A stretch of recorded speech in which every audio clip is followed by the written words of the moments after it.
这条乌贼是真的大，打到他渔户可能都装不下，而他却非常的傻。小哥的箭矢对准他好久，他都懒得动一下，箭矢发射，直接刺穿了他的脑门。对方被串在箭矢上，疯狂的挣扎，并吐出浓浓的墨汁，把海水都染黑了一大片。但任他吐出再多的墨汁，也无济于事了。对渔民小哥来说，一条脸盆大、价值大几百的渔获就到手了。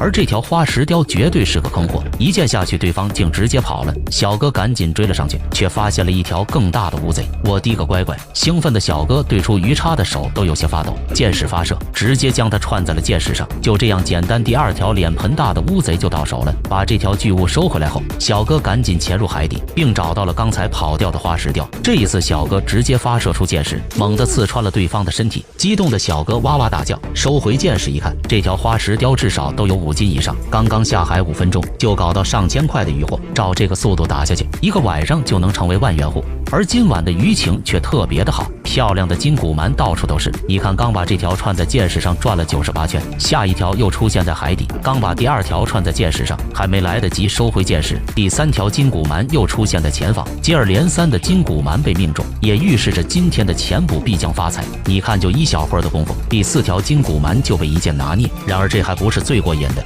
你看前方又出现一条包皮鱼，而小哥一反常态，想要徒手捕捉它，接着将一只大手偷偷的伸向了对方，并一把就将对方拿捏在手心里。这条包皮鱼在水下看起来不大，当小哥将它拿捏后一对比，竟比小哥的手掌还大1倍。如此简单，一条3、5斤的包皮鱼就到手了，看得我是既过瘾又解压。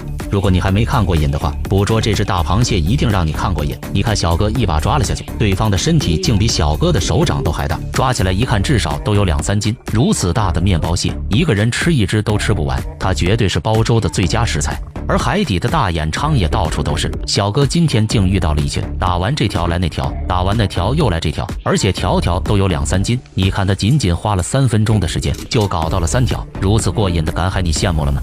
除了大眼鲳，海底的鲷鱼也到处都是。你看，小哥刚把这条串在箭矢上，下一条又出现在石缝里，小哥急忙发射出箭矢，直接将对方钉在石缝里。拖出石缝一看，至少都有3斤。刚把这条收了，下一条又出现在视野里，打不完，根本就打不完。而这条鲷鱼也没能逃脱，被一箭串在了箭矢上。小哥在收获了一条鱿鱼后，直接结束了今晚的潜捕作业。最后，他带我们游览了一番绝美的海底夜景。视频好看，点个赞，我们明天接着干。